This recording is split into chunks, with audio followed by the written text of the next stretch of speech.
fall is in the air, which technically means it just completed a 73-yard pass against Cincinnati. And today on Cooking with Coach Spurrier, we're making toasted championship hopes. Blackened. It's time to wake up, college football!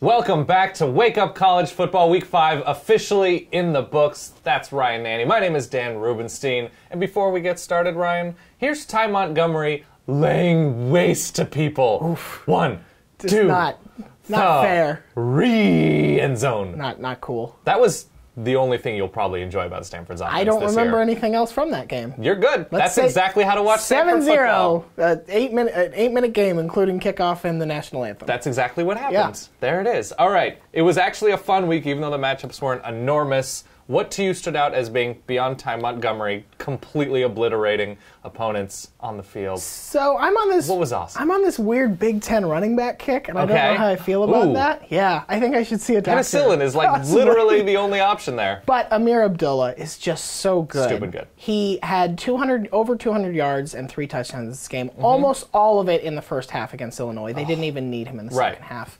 He's averaging over 7 yards a carry this season. He gets a lot of work. I mean, it's not the kind of thing where you're like... That's the worry. Yeah. That's too many carries. But he makes them all count. It's not like he's just 4 yards, 4 yards, 4 yards. He's getting big gains. Nebraska's now 5-0. They can be 6-0 for the first time since 2001, but they have to win next week at Michigan State. So I think that will tell us a lot about this team as a whole. But you have to be happy. Is there a more important Big Ten game this season? This is such a sad game to I know. play. I don't want to do that. Okay. I don't want to do that. Fair enough. Move on to what you thought was great. All right, so Jacoby Brissett, Florida transfer, NC State. Yeah. Florida State coming to NC State, which has been a hornet's nest, a very dangerous place for Florida State historically, just sort of in recent history. Brissett goes for 360 yards, 3 touchdowns, doesn't throw any picks against that. I won't use the word very, but I'll say good Florida State defense at this point.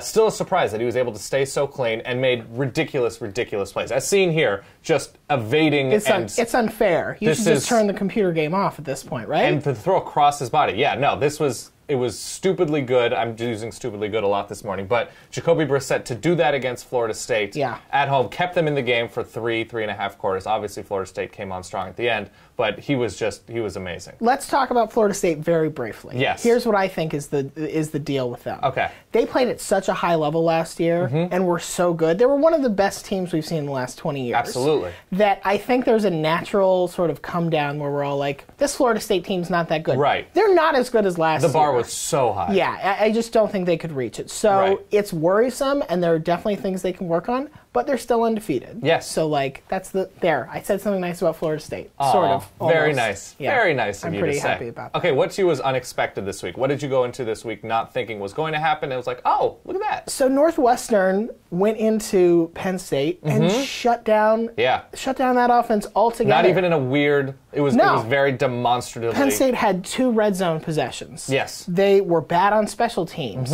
They were terrible on third down. And they just got blown out in their own house. Yeah. You know, they had that weird game against Rutgers recently, but they ended up pulling that out. That was on the road. That was Rutgers' first Big Ten game. You can sort of understand why that happened. I don't know what's going on with Christian Hackenberg and Penn State's passing attack. Such a bad offensive line. Yeah. The offensive line is so bad. And the bar was probably unfairly raised because the Big Ten, the bar was so low. It was like, oh, Penn State! Right. But at least...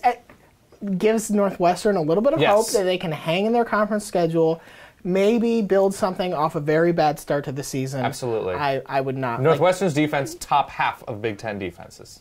Top half-ish. Top half-ish. Yeah. Okay, we'll call it that. Yes. What about you? What stood out to you as really unexpected? If you thought going Northwestern was a small play, I'm going Yale. I'm going the Bulldogs, taking down Army. Yeah, let's go smaller school Ivory here. Tower with it. We're going Yale. They haven't beaten, an Ivy League school has not beaten an FBS team since the 80s. Yeah. That was Penn over Navy. Yeah. So this was enormous for Yale. Overtime, Tyler Varga, 5 touchdowns, 185 yards.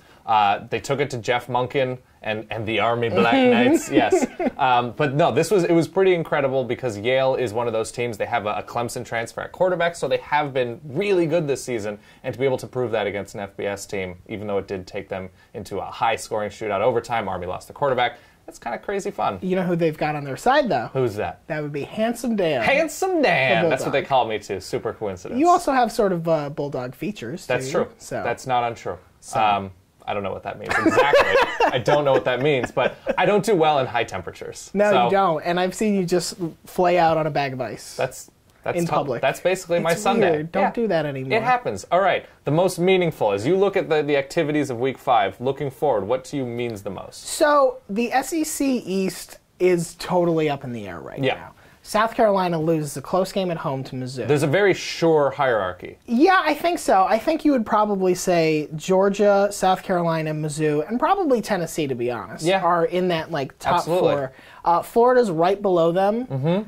Kentucky is probably with them. Vanderbilt's very clearly close, the worst team in the division. They've separated themselves. But everybody other than Vandy, you get the sense that they could all beat each other. Yeah. There's no clear favorite. There's they're all playing these close games. Georgia struggled at home with a Tennessee team that, when they had a healthy quarterback, was very dangerous to play against. Absolutely. It is kind of cool that it's sort of a Royal Rumble and Will Muschamp's not really involved. No. He's just sitting there trying to get his shoes on. 1 second, guys.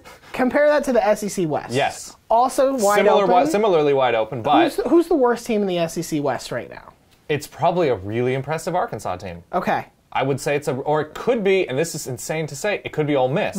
Right. Who's a top 12 team right now. Totally fair. Yeah. Ole Miss undefeated. Yeah, a very good Ole Miss. The SEC West only has 3 losses in the whole division, and they're all intra-division games. Yeah. So, the weird thing is the SEC East is so open, and it also feels like it doesn't matter at all. Right. What team is going to come out of there and is going to beat any team from the SEC West that comes out into the championship? It's a great point. Atlanta, So. You don't feel good after Week 5. I mean, it's only 5 weeks in, but you don't feel great about any of those teams going up against the West. What about you? What do you think is the meaningful story from this week? To me, because I also think the Pac-12 is pretty wide open, and I don't think anybody gets out of there with 1 or even maybe 2 losses. It feels like a 10-2 champ for the Pac-12. You say this on you got your greens on and everything. I do have my Oregon greens on, yes, I know. You're slow playing this. No, UCLA really had started out the season poorly. Yeah. For what was expected of them, for the talent they had, for the previous success of a lot of those players on UCLA, you figured they would put it all together, having so much youth and experience. So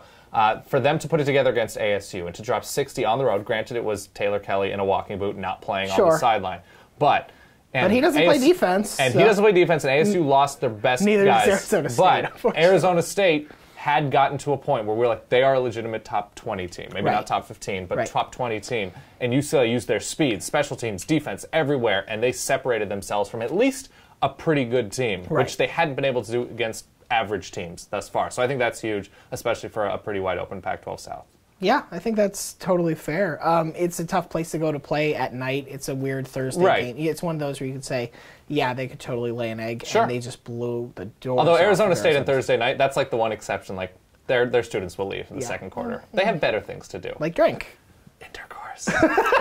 I don't know why I whispered that in that way. That was super weird. And finally, and we've been talking about, sort of big moments, big hits, putting up huge yards. Sometimes it's nice that we see the gentlemanly side of college football. The softer side. The softer side. And if you look at this TCU celebration, it looks like it's going to get very aggressive. You think you know what you're getting? Just, hey, good job Polite, out there. Hey. Businesslike. I appreciate you. I like that a lot. Yeah. Good for you, Horned Frogs. Totally sweet. You know what? Hey. Let's do that. Good show, old chum. Good show for you. Yes. Thank you, everybody, for watching. That's Ryan Nanni. My name is Dan Rubenstein. We will see you next week.